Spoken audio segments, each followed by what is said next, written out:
And we're up and running. A very, very, very good afternoon to everyone. I hope everyone's doing well. I hope you're all in the best of health. I hope you're in the best of wealth. And I hope you're being the best possible version of yourself you could possibly be. Let's get that over and done with.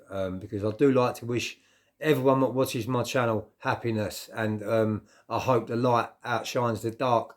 And I hope I'm helping other people because I know I am. So anyway, before I start this video, guys, first of all, welcome to my channel, guys, Joey Barnett TV. And I like to upload as much content as I possibly can, mainly about my previous life, about drugs, misuse of Class A drugs, and also about prison. I'm here to tell you the truth. I laid my cards on the table many years ago, and I'm here to put the record straight and let you guys know that committing crimes and taking drugs is far from glamorous. You might be on the outside lane at the minute in sixth gear, pinning the car, going as fast as possible, doing really well in life. But please believe me, when it comes crashing down around you, it will come crashing down. And let's make no bones about that. If you're into criminality and that's how you're earning your money, but it's called dirty money, there's a thing called karma. And unfortunately, you can't get away from karma. It comes back and bites you in the arse. And that's why, guys, these days, I like to be the best version of myself I can possibly be. And since I've reformed myself, got baptized in prison, born again Christian, and since I've really put my cards on the table and come out as a reformed, drug-free person, I've got new doors opening, new avenues, and I've got so many opportunities being given to me on a day-to-day basis. And yeah, I've done so well since I've been out of jail in 2010. Writ books, one book anyway, and I'm in the process of finishing the second one. The second one is taking this bit of time because there's things going on behind the scene in my family, direct family. So I've had to put my book to bed for a minute and concentrate on reality and what's going on. So, I will be finishing that book very soon, and I've only got 10,000 words left to put in it, and it's on 45 or 50,000 words at the minute. So yeah, it'll be a part two of a South London Ballstore Boys Tales. And yeah, my first one is currently still on Amazon, still flying off the shelves.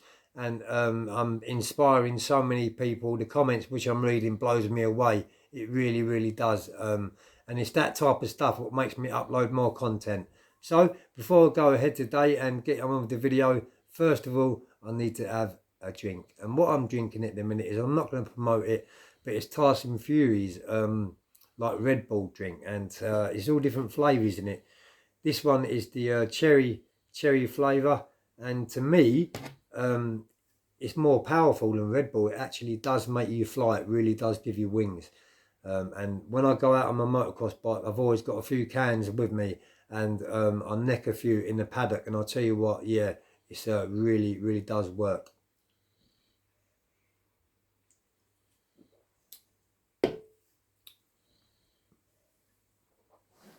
So, what I promised you the other day on my community post was a story about Belmarsh, what it was like in Belmarsh. What's made me come up with this story is I've recently been contacted from a director from Channel 5 asking me if I would go on a documentary about Belmarsh Prison. I've been asked quite a few times to go on other documentaries, Frankland, Whitemoor, and I refuse to go on them because and also another one which is coming out shortly on Channel 4 too. I'm not going to get a strike against my channel, but the reason why I did not go on them is because they do not pay any of their customers, like me, or clients, whatever you want to call it. So basically, they want me to go on their channel scot free, absolutely no pay whatsoever, to tell my story, and enlighten everyone, give everyone an insight into whatever the documentaries I'm going in, say prison, and put my blood, sweat, tears into it, and I don't want to pay no money. But yet these big massive TV companies are worldwide, and they get paid millions upon millions of pounds. And yeah, they're the ones who's earning the big bucks, so they don't pay anyone for going on their channel. And that's the reason why I haven't gone on no channels, because I don't like lining other people's pocket without them giving me something back, and they wasn't prepared to give me anything back.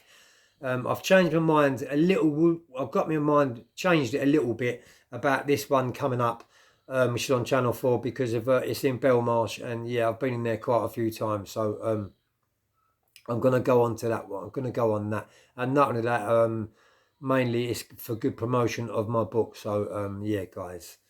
But, guys, addiction and all, I mean, how I beat addiction. 2007 was the last time I used Class A drugs.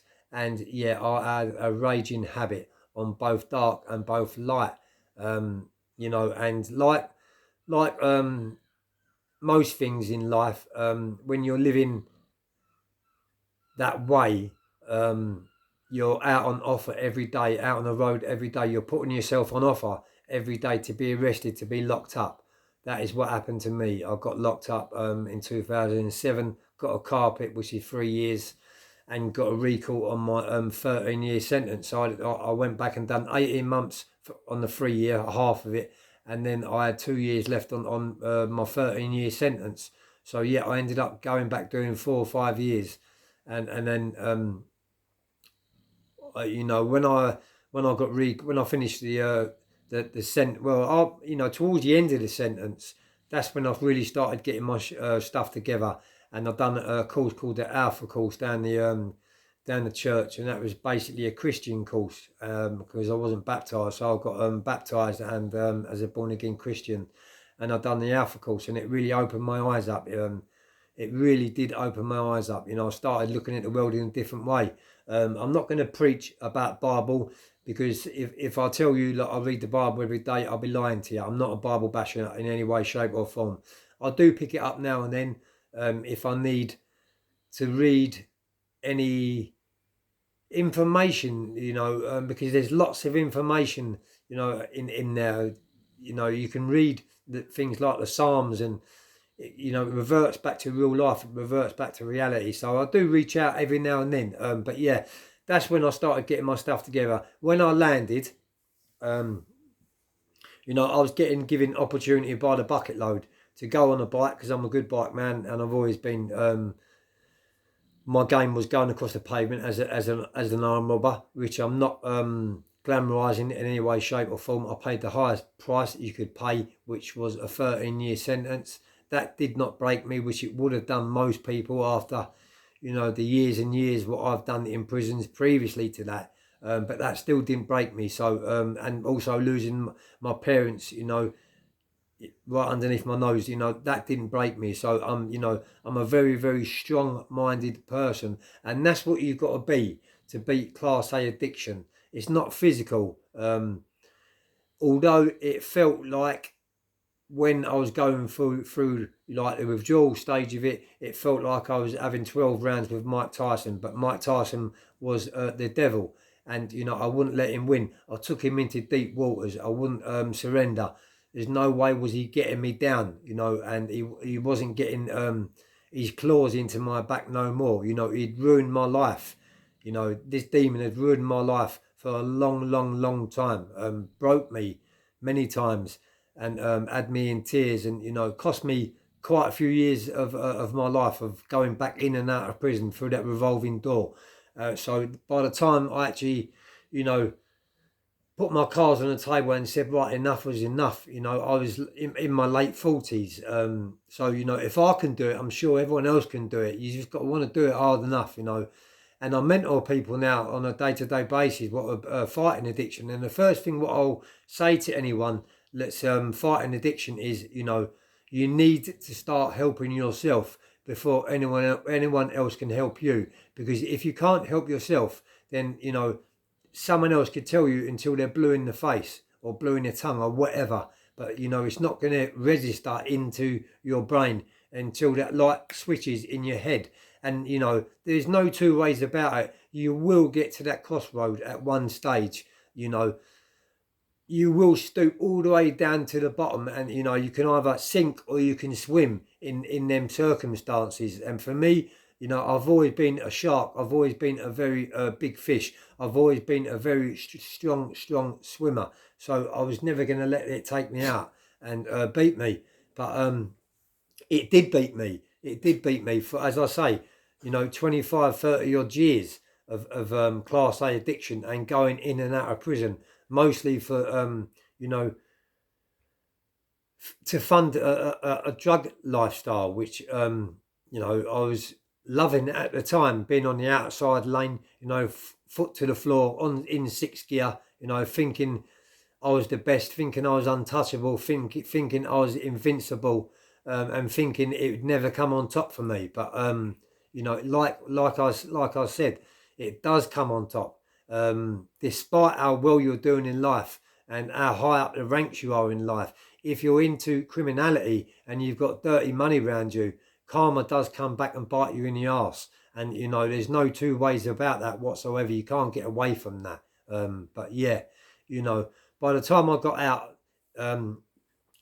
and you know, met my missus and started weighing things up, and you know, I thought I'm getting into my late 40s now. Do I want to go into my 50s, you know, with an addiction?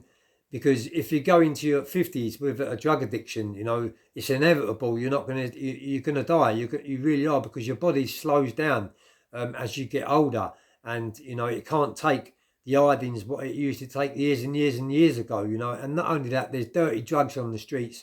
So, and it's taking people's lives by the bucket loads, you know. But yeah, it was the right time. It was the right time for me. And since I put my cards on the table and reformed and quit Class A drugs, you know, I am actually the best version of myself I could ever be. And that is the honest, dead, honest truth. You know, this is the best version of myself you're ever going to get off of me. And, you know, if you think that you've had enough of Class A, you know, and you can't talk to no one in your family, you don't trust anyone outside of your family, and you need someone to reach out to, you need someone to talk to, then, you know, reach out to me, because, you know, I'll build a relationship with you, and everything what we talk about is strictly confidentiality. That's my number one thing, not to ever breach that, you know, and I've got a very, very good name. And that's why I was very so well wanted in the criminal world, because I was staunch. You know, I'm good on the bike. I was as game as you like. You couldn't get no more game a person.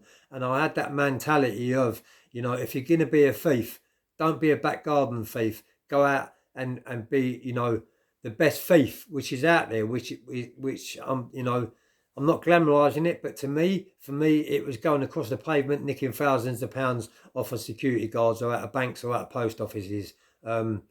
I know, you know, I've done loads of courses, victim awareness courses, and so many different courses in jail, and I'm now aware of I left many victims in a lot of my crimes, especially with the armed robberies. You know, I must have put the fear of God into them, and you know, it's given me PTSD. But them days, I just couldn't. You can't, when you're in the mix of it. When you've got that dangerous mindset, you cannot see, you know, the impact which it's got on other people's lives. All you can think about is yourself. You know, get yourself out of trouble. As long as you get yourself out of trouble and you're on the outside lane, you're living a fast life. That's all that matters to you at that time. And that's all that mattered to me.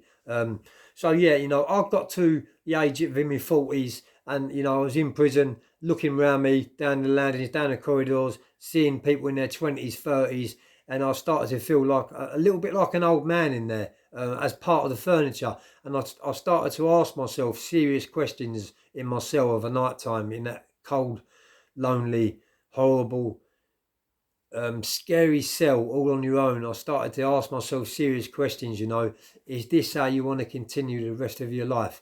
Or do you want to, you know, make a fresh life, make a fresh start, a completely new life, and, you know, live another 20, maybe 30 years happy, content, and, you know, being the best version of myself. And the light outshined the dark. like it always does. So guys, I'm going to leave this one here. Hope you enjoy my content. Thanks to all my subscribers. I love you all, man. And you know I'm here if you ever need me. Hope everyone has a good weekend. But I'll be back at you again shortly. Peace.